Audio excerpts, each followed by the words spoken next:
Salve pessoal! Dando continuidade ao assunto de função quadrática, né, ou também conhecido pelo nome de função do segundo grau, que o Cristiano Lucas pediu para que eu gravasse, essa aula número 2 eu vou falar sobre a equação do segundo grau, os zeros, né, também conhecido por raízes dessa função, tá bom? Então vamos começar, vamos lá. Equação do segundo grau, o que é? Bom, Cristiano, antes de falar sobre a equação do segundo grau, eu vou dar para você uma ideia da definição do que vem a ser uma equação, de uma forma geral. Pode ser do primeiro grau, do segundo grau, não importa, uma equação, tá? Então, tá aqui, ó. Equação é toda sentença matemática aberta, que significa dizer aberta, que tem uma incógnita, ou seja, uma letra, tá? E que apresenta um sinal de igual, tá? Então, toda vez que tiver lá uma expressão que tem a letra e tem o sinal de igual, normalmente igual a zero, tá? De preferência igual a zero, mas não precisa ser igual a zero.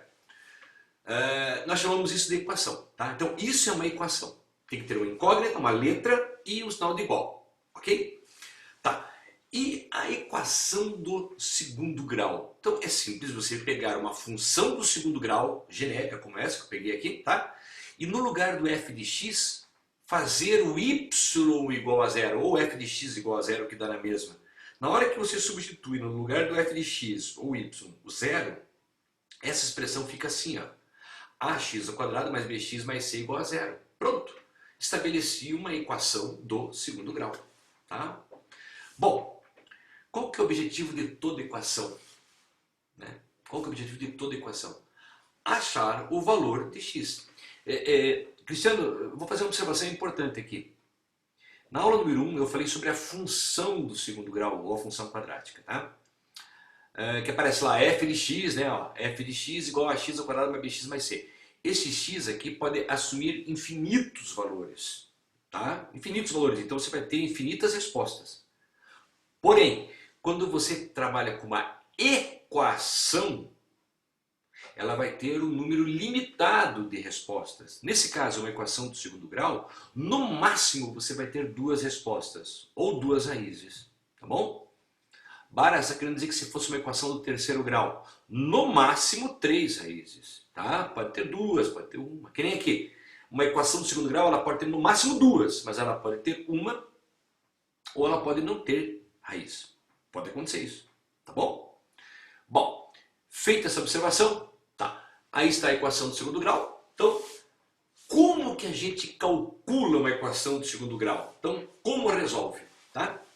Bom, Cristiano, a gente aprendeu isso, né? Lá no oitavo ano, nono ano do ensino fundamental 1, depois reforçou lá no ensino médio e tal. Você resolve utilizando a fórmula de Bhaskara, aquela famosa fórmula de Bhaskara. Lembra, né? Pois bem, ou. Você sabia que você pode resolver isso aqui usando atrás das relações de Girard, ou Girard, Jacu falando, né? Utilizando as relações de Girard, mais conhecida entre os alunos como soma e produto das raízes, tá bom? Bom, só te mostrar que existem essas duas formas de você poder calcular, tá? Vamos fazer o seguinte, vamos nos ater aqui à fórmula de Bhaskara. Você lembra como é que era a fórmula de Bhaskara, Cristiano? Então vamos lembrar, era essa, né? X igual, traço de fração em cima, menos b, né, que é esse termo aqui, mais ou menos raiz quadrada de b ao quadrado menos 4 vezes o a vezes o c, sobre 2 vezes o a, tá bom? Vale a pena fazer uma observação. Tá vendo isso que eu estou grifando aqui em vermelho, dentro da raiz? Isso nós chamamos de discriminante, ou também conhecido pelo delta. Delta igual a b ao quadrado menos 4ac, é chamado de discriminante. Daqui a pouquinho eu vou dar uma atenção especial para esse discriminante, tá bom? Só vamos continuar. Muito bem. E como é que é utilizando as... bom, então você utiliza essas duas aqui, tá, Cristiano? Primeiro você calcula o delta e depois calcula pela fórmula de Bhaskara, tá bom? Como é que você usa as relações de Girard, né? Ou subproduto? Você usa assim, ó. A soma das duas raízes, por que são duas? Porque é uma equação do segundo grau.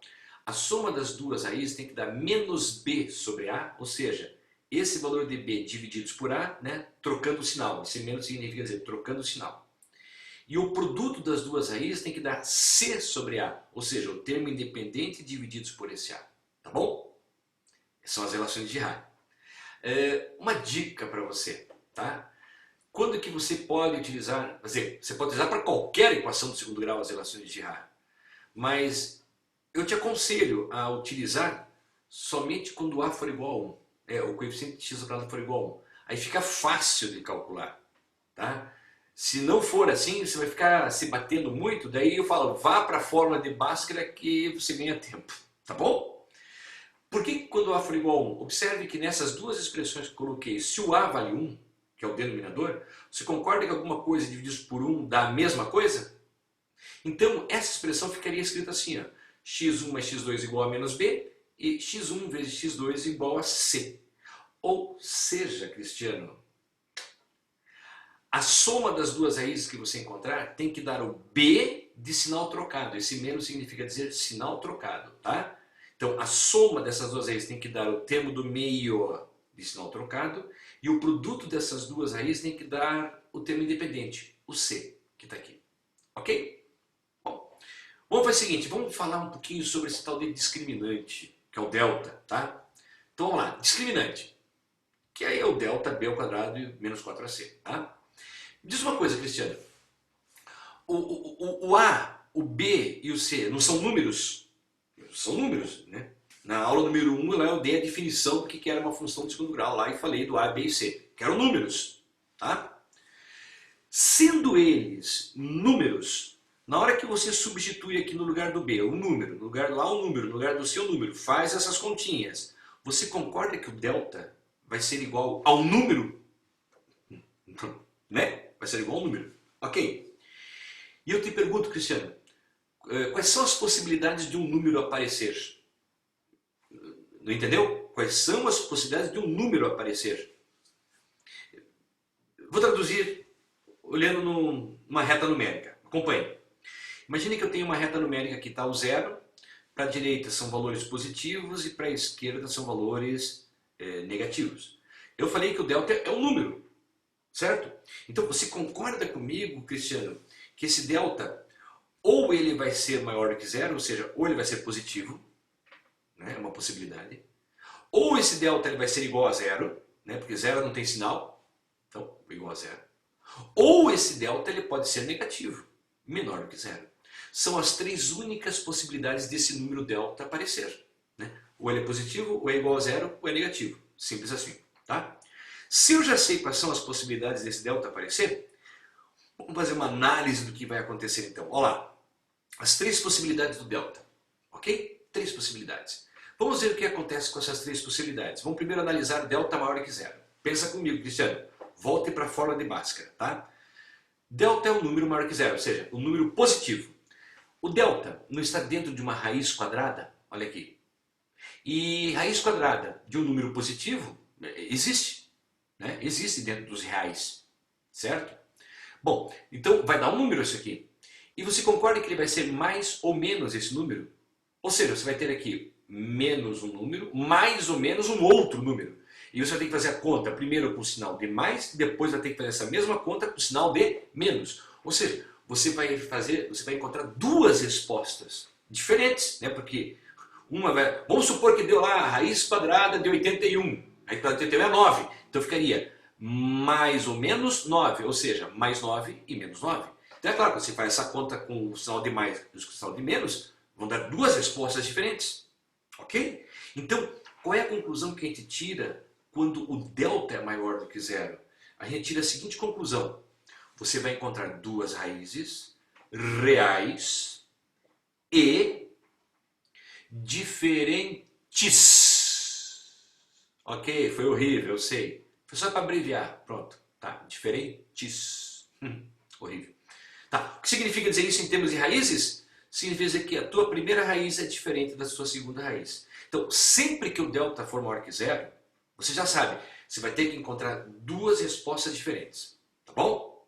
Para x, que são as duas raízes, tá? E graficamente, o que significa dizer graficamente essas duas raízes? Significa dizer que a parábola intercepta o eixo x em dois pontos diferentes também, tá? Então imagine a parábola cortando o eixo x em dois pontos. Isso significa dizer que o delta é maior que zero. Ok? Ótimo. Vamos agora para delta igual a zero. Olha, se o delta, ó, volta para a fórmula de Bhaskara. Se o delta é igual a zero, raiz quadrada de zero não é zero? É, né? E importa se é mais ou menos zero? Não, né, Cristiano? Porque mais zero e menos zero dá na mesma. Então só vai sobrar apenas menos b sobre 2a. Ou seja, vai dar apenas um único valor para x. Um único valor para x. Então eu posso tranquilamente escrever... já apareceu lá, desculpa. Então eu posso dizer que quando delta for igual a zero, você vai ter duas raízes reais sim. Só que elas vão ser o quê? Iguais. Ô, Bara, mas por que escreveu duas raízes? Porque é uma equação do segundo grau, tem no máximo duas raízes. Só que elas vão ser iguais. Ou seja, x1, ó, x1 é igual a x2. São dois valores iguais, tá? Mas o que significa dizer isso graficamente, Cristiano? Significa dizer graficamente que a parábola intercepta o eixo x em apenas um único ponto. Como que ela vai interceptar no único ponto, Bara? Ué, lembra do gráfico da parábola, da aula número 1, que ela tem um ponto em especial chamado vértice, que é a mudança de trajetória? Então, a parábola ela vai tangenciar, né, a circunferência, vai ter uma reta tangente ali, exatamente nesse vértice, nesse ponto. Tá? Então, ó, para gravar, tangente ao eixo x. Tá? O gráfico fica tangente ao eixo x no vértice. Tá bom? Bom, e se o delta for menor do que zero, ou seja, delta negativo? Existe raiz quadrada de número negativo nos reais? Sabe por que eu estou frisando em todos aqui, ó, reais? Porque futuramente, aí, não sei se você já aprendeu, você vai aprender um conjunto maior do que o conjunto dos números reais, chamado conjunto dos números complexos. E lá a raiz quadrada do número negativo vai existir. Né? Mas eu não vou entrar nessa questão agora, tá bom? Bom, então eu posso dizer o seguinte, se o delta é menor que zero, não vai existir raízes o quê? Reais. E eu simplesmente escrevo assim, ó, não existe, esse aqui é o símbolo de não existe, tá? Raízes reais. Simplesmente assim, não existe raízes reais. E o que significa dizer isso graficamente? Que a parábola não intercepta o eixo x. Ou seja, ou ela está toda para cima do eixo x, ou ela está toda para baixo do eixo x. Não vai interceptar. Beleza, Cristiano? Tá. Vamos fazer um exemplo. Tá? Então eu peguei aqui uma função do segundo grau. Y igual a x ao quadrado menos x menos 6. Tá? Se eu quero descobrir as raízes, é só igualar a zero. Então é só fazer x ao quadrado menos x menos 6 igual a zero. Observou? Eu fiz o y igual a zero. Ó, lembra da tela anterior. Tá? Bom, ou da primeira aula também que eu dei para você lá. Aí como é que você vai resolver isso aqui? Bom, da tela anterior eu mostrei que tem duas formas. Ou você usa a fórmula de Bhaskara ou você usa sobreproduto, relação de Girard. Vamos fazer o seguinte. Primeiro eu quero que você diga para mim quem é o A, B e C disso daqui. Vamos lá, quem que é o A, B e C? O A vale 1, o B vale menos 1 e o C vale menos 6. Tranquilo, né? Vamos fazer então a primeira forma usando a fórmula de Bhaskara, que eu falei agora há pouco. Lembra que eu falei para você do delta? Então a primeira coisa que você faz quando você vai usar a fórmula de Bhaskara, uma sugestão minha, calcule primeiro o delta. Pelo seguinte motivo, se o delta der negativo, significa assim que não existe raízes reais. Então você nem perde tempo em usar a fórmula de Bhaskara inteira. Usa só essa parte da fórmula de Bhaskara, tá bom? Então primeiro calcule o delta. Então vamos lá, vamos substituir os valores, hein? Sempre que tiver algum valor negativo, no caso do B e do C aqui, substitua entre parênteses, tá, Cristiano? Então vai ficar assim, ó. B ao quadrado, então menos 1 ao quadrado, menos 4 vezes o A, vezes o C, entre parênteses, tá bom? Menos 1 ao quadrado dá 1, e menos vezes menos dá mais. Então o delta vai ficar 1 mais 24, porque 4 vezes 1 dá 4, vezes 6 dá 24, tá bom? E 1 mais 24? 25. Opa! O delta que você acabou de achar aqui não é maior que zero? E que eu falei agora há pouco, sempre que o delta for maior que zero, o que vai acontecer?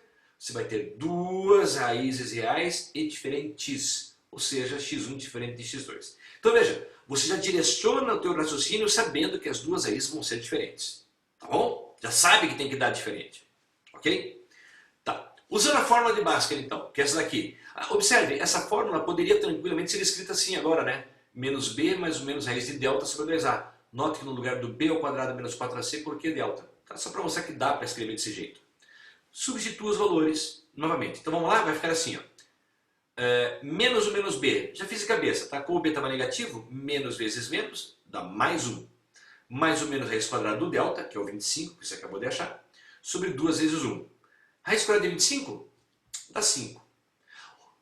Olha lá, observou agora, Cristiano, que eu tenho 1 mais 5 e 1 menos 5. Então vamos fazer o seguinte, vamos fazer duas montagens.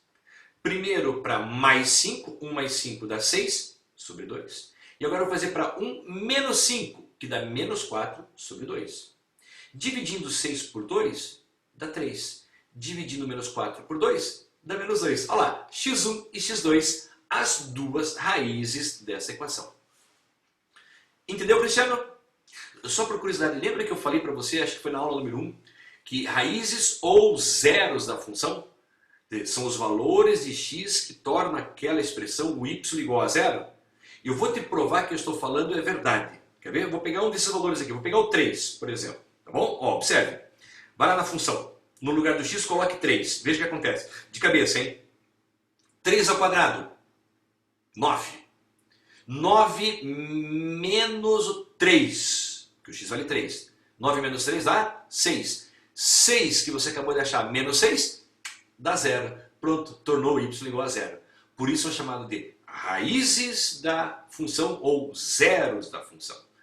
Segunda forma, eu vou usar a ideia das relações de Girard, né? Que está aqui, ó, representado, tá?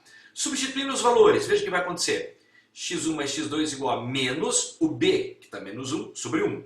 Menos vezes menos dá mais 1 dividido por 1, então você tira que x1 mais x2 é igual a 1, ok? E agora aqui no x1 vezes x2, substituindo, fica menos 6, que é o c, sobre 1. Menos 6 divididos por 1 dá menos 6. Bom, aí como é que você faz para descobrir essas duas raízes, né? Você pode resolver um sistema de equações, se você quiser, porque tem duas equações com duas incógnitas, resolve um sistema. Mas eu prefiro fazer o seguinte, eu uso o chute.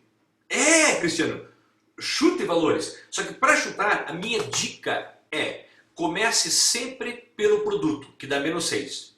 É minha dica, comece por ele. Tá? Então é o seguinte, você vai chutar dois valores para x que multiplicados deem menos 6. Então, é um chute que você vai fazer. Então vamos fazer o seguinte, Cristiano, eu vou brincar aqui, claro que você pode fazer meio rápido isso aqui, mas eu vou brincar com você, né? Eu estou aprendendo agora, então eu vou fazer desse jeito.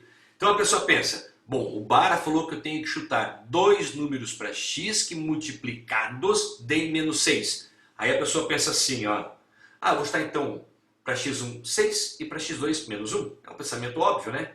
Porque ó, 6 vezes menos 1 dá menos 6. Ó, tá dando ok. Só que agora a soma deles tem que dar quanto? 1. Some para ver o que dá. Ó. 6 mais menos 1, ou 6 menos 1, dá 5. Ó. Não deu 1. Então, chute errado.